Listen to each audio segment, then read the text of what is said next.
Assalamualaikum warahmatullahi wabarakatuh.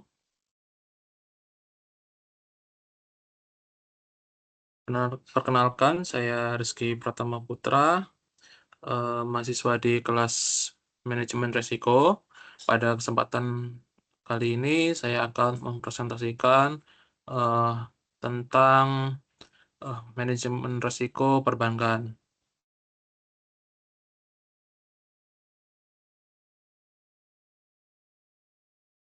Eh, Berikut adalah presentasi dari saya.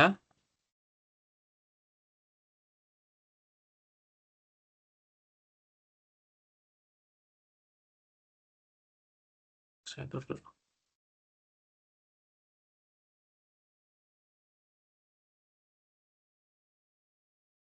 Oke, yang pertama itu apa sih pengertian dari manajemen risiko perbankan ini? Jadi, manajemen risiko perbankan ini merupakan suatu serangkaian metodologi dan prosedur yang digunakan untuk mengidentifikasi, mengukur, memantau, dan mengendalikan risiko yang timbul dari seluruh kegiatan usaha perbankan. Nah, dari risiko ini dibagi menjadi sekitar ada 6. Berdasarkan OJK itu, risiko-risiko ini ada risiko kredit, risiko operasional, risiko likuiditas, risiko kepatuhan dan hukum, risiko strategik, dan risiko reputasi.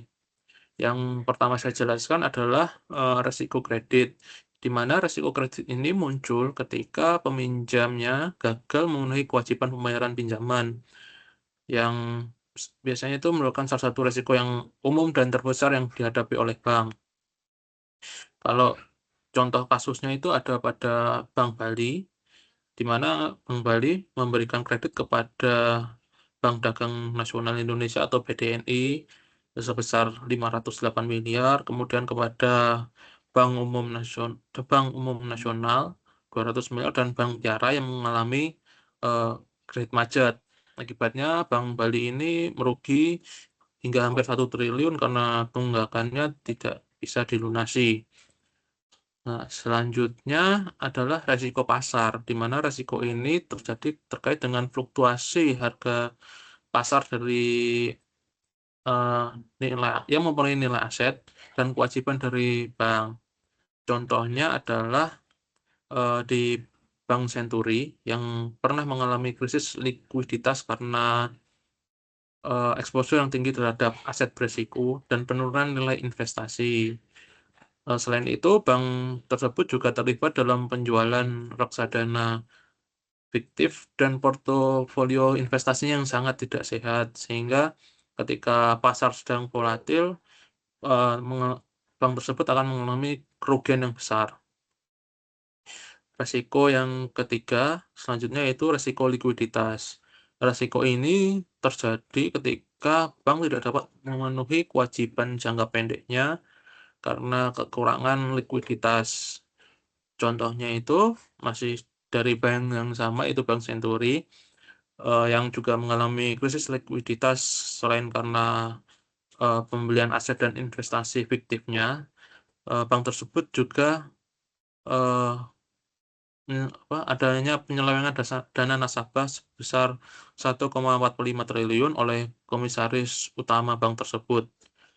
Nah, selanjutnya adalah resiko operasional. Resiko ini berkaitan dengan kerugian yang timbul karena kegagalan sistem internal, kesalahan manusia, atau kejadian eksternal.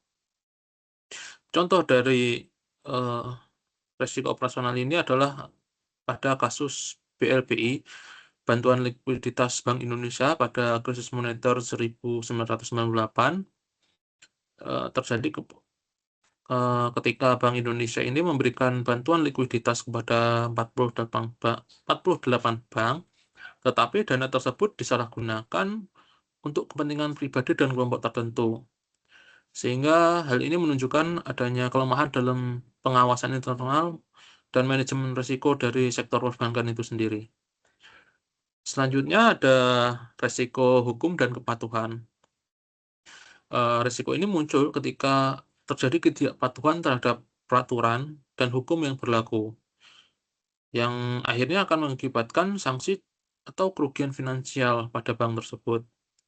Contoh kasusnya itu adalah kasus Panama Papers pada tahun 2016, di mana kasus ini mengungkapkan bahwa beberapa individu dan perusahaan itu, termasuk beberapa bank di Indonesia, menggunakan perusahaan cangkang di luar negeri untuk menghindari pajak dan menyembunyikan aset.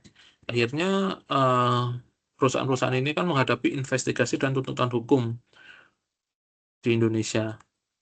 Yang terakhir itu ada resiko reputasi, di mana resiko reputasi ini bisa merusak nama baik atau citra dari suatu perusahaan di mata publik disebabkan karena eh, publisitas negatif, tindakan yang tidak etis, atau ketidakpatuhan terhadap peraturan. Contoh resiko ini yang baru-baru ini tuh terjadi pada Bank BSI pada tahun 2023 yang mengalami serangan cyber yang melumpuhkan hampir semua layanan nasabahnya. Selain itu juga serangan ini menyebabkan kebocoran data 1,5 tera termasuk informasi dari 15 juta pelanggannya. Selanjutnya adalah bagaimana sih strategi mitigasi resiko dari resiko dari perbankan ini, manajemen perbankan ini. Yang pertama itu adalah adanya komitmen dan dukungan manajemen. Jadi adanya komitmen dan manajemen yang kuat dalam manajemen risiko ini itu bisa dilakukan dengan membentuk misalnya komite risiko yang terdiri dari para direksi, eksekutif senior, kemudian nantinya Dewan Risiko ini akan bertemu secara rutin dan meninjau kebijakan risiko di perusahaannya dan memastikan bahwa strategi atau penerapan mitigasi risiko itu bisa diterapkan secara efektif. Yang kedua itu penggunaan teknologi kecerdasan buatan. Jadi penggunaan teknologi analitik ini dapat digunakan untuk mendeteksi dan mencegah penipuan. Ketika diterapkan, sistem keamanan dapat mendeteksi penipuan menggunakan AI yang bisa memantau transaksi secara real time dan mengidentifikasi aktivitas mencurigakan sehingga dapat merespon ancaman dengan cepat. Yang ketiga adalah butuhnya pelatihan komunikasi. Jadi dibutuhkan pelatihan rutin untuk semua karyawan mengenai kebijakan dan prosedur manajemen risiko. Mereka juga bisa menggunakan platform komunikasi internal, utamanya untuk menyebarkan informasi tentang apa saja itu risiko dan bagaimana cara mengatasinya, sehingga semua karyawan paham terhadap perannya masing-masing dalam manajemen risiko. Selanjutnya adalah bagaimana mengatasi keterbatasan sumber daya di dalam perusahaan itu sendiri. Yang pertama itu biasanya mengembangkan misal program rotasi karyawan untuk memastikan bahwa staf memiliki keterampilan yang diperlukan di berbagai posisi. Ini bisa membantu untuk mengatasi keterbatasan sumber daya manusia dan meningkatkan fleksibilitas operasional. Nah, yang terakhir ini harus dilakukan pendekatan yang komprehensif dan adaptif, di mana manajemen bank ini secara berkala harus meninjau dan memperbarui kebijakan manajemen risikonya berdasarkan perubahan regulasi dan kondisi pasar. Jadi manajemen juga harus mengadopsi pendekatan yang lebih fleksibel dalam pengelolaan portofolio investasi untuk mengurangi eksposur terhadap risiko yang lebih besar. Nah, selanjutnya adalah apa saja inovasi dan pendekatan efektivitas pada manajemen risiko. Yang pertama itu yang bisa dilakukan adalah transformasi digital. Apa saja di transformasi digital itu? Ada dua. Yang pertama itu penggunaan AI dan machine learning. Jadi teknologi ini bisa membantu mengidentifikasi pola risiko yang tidak bisa eee, diidentifikasi menggunakan metode yang lawas, di mana AI juga bisa menganalisis data yang besar dan anomali serta potensi dari risiko ini lebih cepat dan lebih akurat daripada metode yang sebelumnya. Kemudian yang kedua adalah blockchain.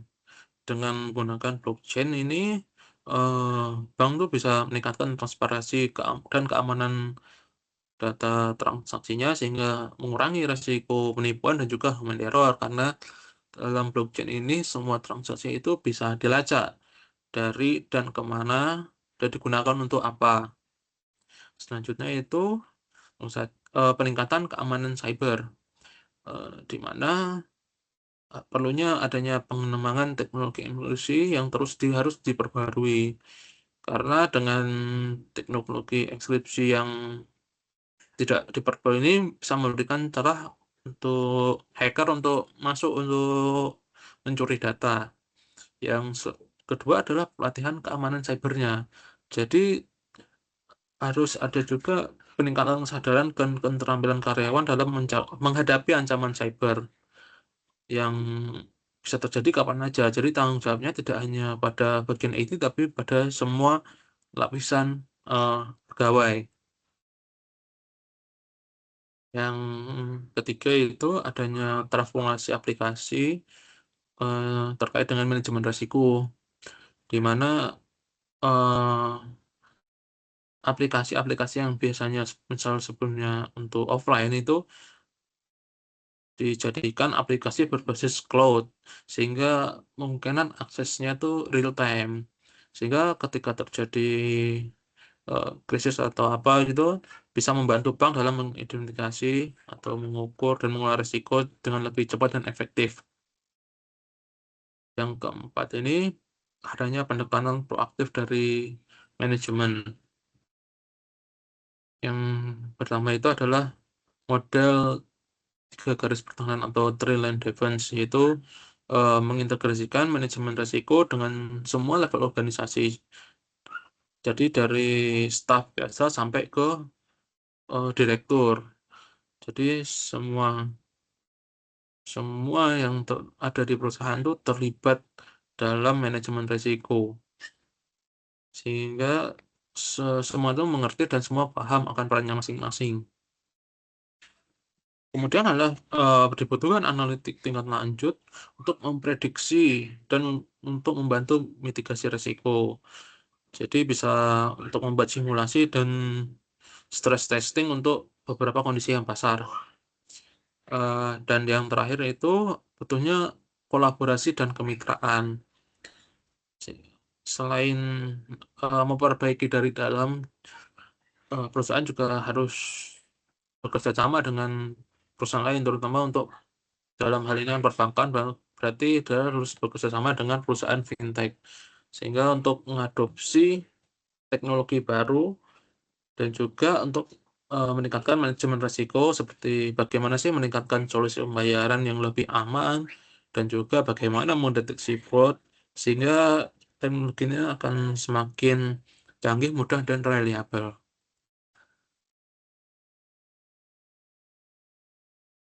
Oke, berikut ada daftar pustakanya.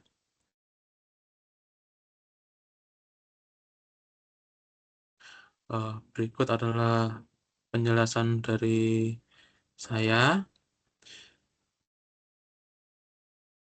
Kurang lebihnya mohon maaf. Sekian dari saya. Wassalamualaikum warahmatullahi wabarakatuh.